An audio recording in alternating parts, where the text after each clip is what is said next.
Halo semuanya, assalamualaikum. Di video ini aku mau evaluasi budget minggu ke-1 dan lanjut posin uang ke budget minggu kedua. Jujur ya, yang bikin capek itu bukan nggak punya uang, tapi ngerasa uang selalu habis tanpa tahu kemana perginya. Ini bukan konten pamer, ini bukan cerita sukses, ini cuma catatan kecil tentang aku yang lagi belajar bertahan dan berubah. Yang pertama, aku mau evaluasi minggu ke-1. Minggu pertama selalu berat karena yang dilawan itu bukan keadaan tapi kebiasaan lama. Hari Senin alhamdulillah ada sisa 10.000.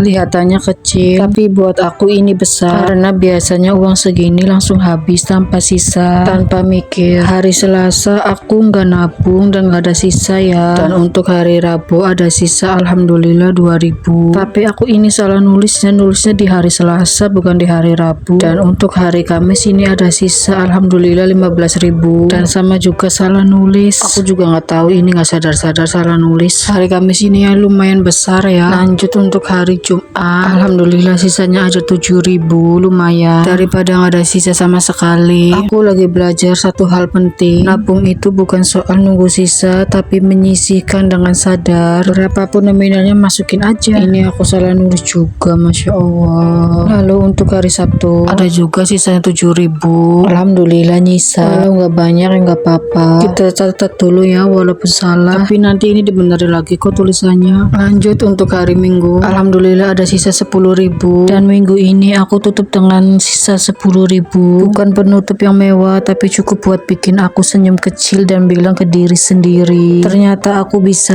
Nah ini aku bareng kalau salah nulis, langsung aja ini aku hapus yang salahnya. Kalau dilihat dari angka minggu ini nggak istimewa, nggak bikin saldo langsung tebal, nggak bikin hidup langsung berubah. Tapi yang berubah itu aku jadi lebih mikir sebelum jajan, lebih sadar sebelum beli, lebih hati-hati sama uang kecil. Minggu pertama ini ngajarin aku nggak apa-apa pelan, nggak apa-apa bolong, nggak apa-apa kecil, yang bahaya itu berhenti sama sekali. Dan buat aku yang lagi berjuang, yang lagi nabung dari sisa-sisa, ya walaupun sisaannya kepake juga nggak apa-apa, aku tetap bangga minggu ke-1 selesai walaupun sisanya nggak banyak. Tetap aku syukuri. Semoga minggu kedua ini aku bisa lebih kuat, lebih rapi dan tetap konsisten, karena perubahan besar selalu dimulai dengan langkah kecil yang nggak pernah kelihatan oleh siapa-siapa. Setelah evaluasi minggu ke-1, aku sadar satu hal, aku butuh sistem yang lebih jelas, bukan cuma nabung dari sisa tapi juga ngatur batas biar uang nggak bocor kemana-mana. Alhamdulillah untuk total sisanya ada 51.000.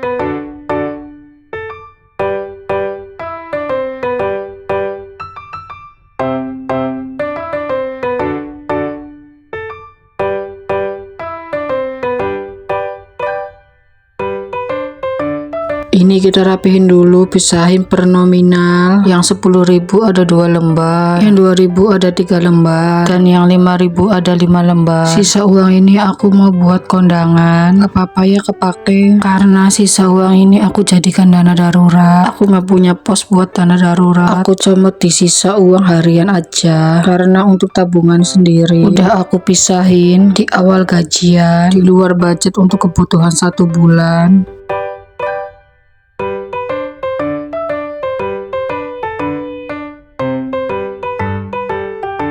Kita rapi-rapihin dulu, kita taruh dulu uangnya di samping, dan kita lanjut ambil dompet gemoyku. Ini udah aku siapin ya 350.000. Dan di minggu kedua ini aku mulai pakai cara yang lebih tegas tapi tetap realistis. Satu hari aku budgetkan 50.000, bukan karena aku merasa cukup tapi karena aku mau belajar cukupin. 50.000 ini bukan buat foya-foya, ini buat kebutuhan harian, buat jajan seperlunya, buat hal kecil yang sering bikin uang habis tanpa sadar. Hari ini aku isi satu persatu sambil ngomong ke diri sendiri, ini batasmu, jangan lebih. Aku tahu rasanya gak mudah karena godaan selalu ada, diskon, lapar mata, capek hati, semuanya bisa bikin kita lupa tujuan. Tapi minggu kedua ini aku mau lebih disiplin. Kalau hari ini cukup ya berhenti, kalau masih ada sisa alhamdulillah, kalau kurang berarti harus evaluasi. beli, bukan nambah tanpa sadar. Sistem 50.000 per hari ini bukan tentang pelit, tapi tentang kontrol diri, kontrol kebiasaan, kontrol masa depan. Aku gak mau uangku habis tanpa cerita. Aku mau hidup setiap rupiah punya arah. Semoga cukup dan semoga berkah. Kalau kamu ibu yang lagi belajar ngatur uang juga, yuk saling support, like, komen, dan subscribe ya, biar kita sama-sama kuat dan konsisten. Sampai jumpa di vlog selanjutnya. Bye bye. Assalamualaikum.